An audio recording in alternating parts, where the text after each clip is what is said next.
Hi guys.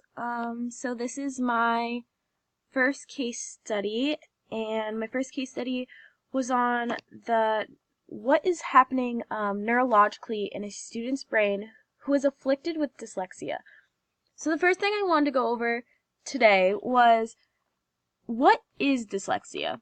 The first thing I want us to watch is a video. This video does explain what dyslexia is, some of the effects, and what causes dyslexia.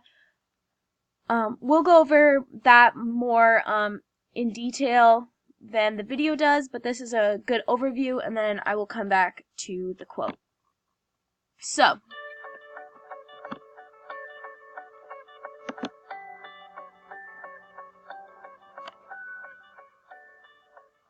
dyslexia is one of the disorders that might present in our clinic. It's a specific language-based learning disability that is neurologic in origin.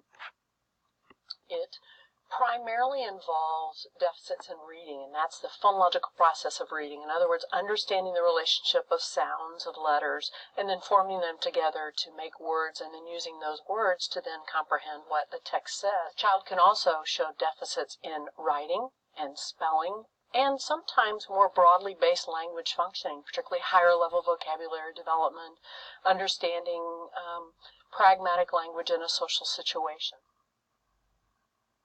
As far as the cause of dyslexia, we don't know specifically the origin, but what we do know in functional magnetic resonance imaging studies and structural images of the brain is that people with dyslexia have different organizational patterns to their brain. There are also studies involving the left temporal area of the brain that indicates that there's smaller areas that are related to actually reading skills and phonetic decoding, and on functional imaging studies, those areas of the brain don't light up the way most people's do when they're reading. In other words, people with dyslexia often have to recruit from other areas of their brain in order to perform that simple task of just decoding the sounds within a letter. Learning disabilities, ADHD, other kinds of reading issues run in families, and there are structural similarities in the brains of families with people with dyslexia. A child who may develop dyslexia patterns later on will show early symptoms such as failure to learn the alphabet without considerable repetition and practice, knowing the alphabet one day, forgetting it the next, difficulty learning to count, difficulty associating rhyme sounds and the beginning sounds of letters, inability to learn their address or their phone number early on. As children enter their school-age years and middle school, they might show much more specific deficits in reading, decoding, and fluency, vocabulary development, as I spoke about earlier, getting their thoughts down on paper and organizing their material on paper. They might also have difficulty with higher level language and conversational speech and interpreting their environment in a verbal way. In contrast, they might show relative strengths in the area of visual spatial processing. What I mean by that is the ability to organize and understand one's world with visual information through pictures. As someone moves into adulthood, and dyslexia is a lifelong condition, they tend to show difficulties on tasks that require a heavy reading load, such as reading a longer book, preparing book reports or compositions, performing well on standardized tests that involve a great deal of reading and answering questions.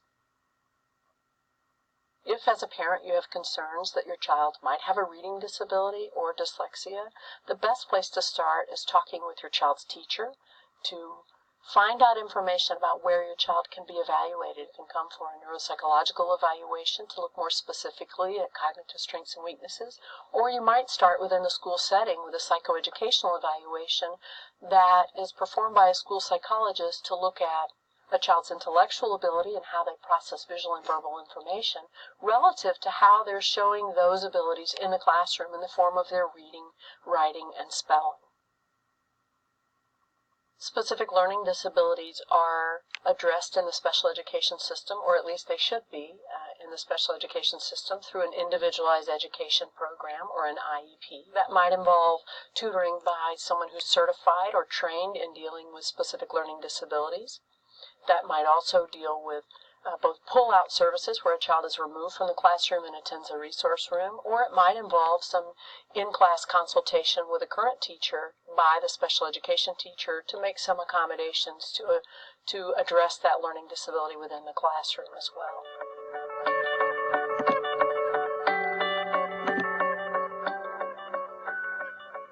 All right.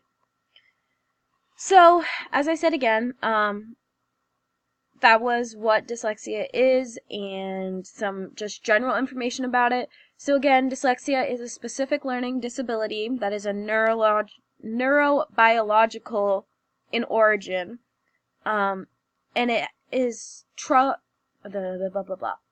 It is characterized by the trouble of spelling, decoding words, having fluent word recognition. Wow, can't talk today. My bad.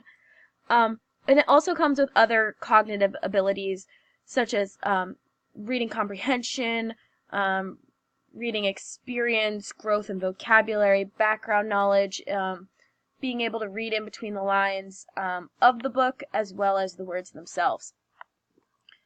So I did find this cute little chart which kind of shows the effects of dyslexia both through really all the branches. So there's auditory, vision, reading, writing and spelling, memory, and then neurological.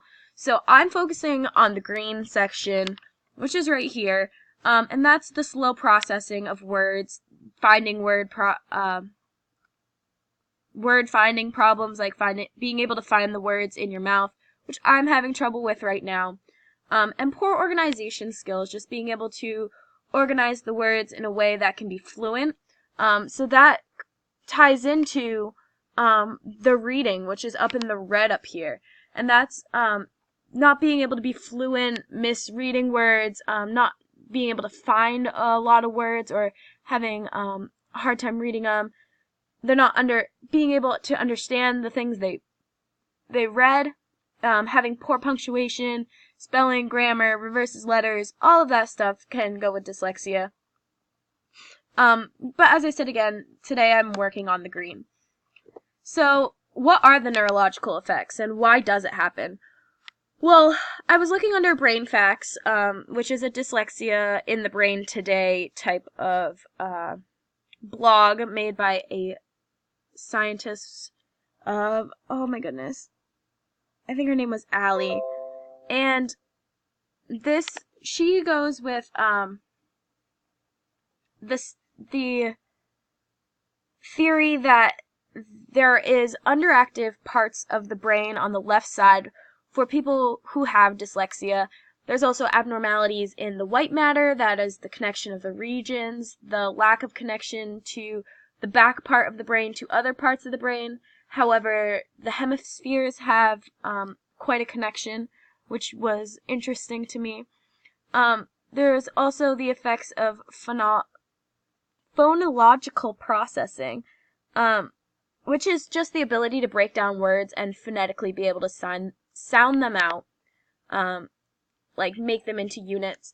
That way they could spell. So, for example, elephant, L-E-phant, would be the phonetical spelling. So the phonetical spelling of elephant would be E-L-E-F-A-N-T, until the student knew that PH also makes the F sound.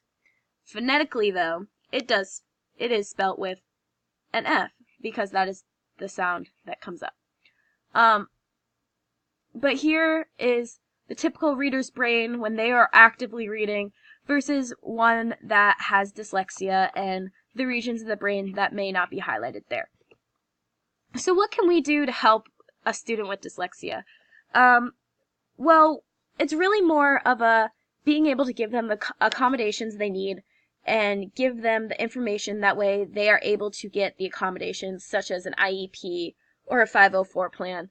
And these accommodations could be anything from like written instruction and oral instruction, tutoring, giving vocabulary cards, and speed and fluency out loud reading practices, but like rather not in a big group, but with a partner or somebody they're more comfortable with, and just really practicing the phonetics and the phononyms and all the things that are lacking for a student that is struggling with dyslexia.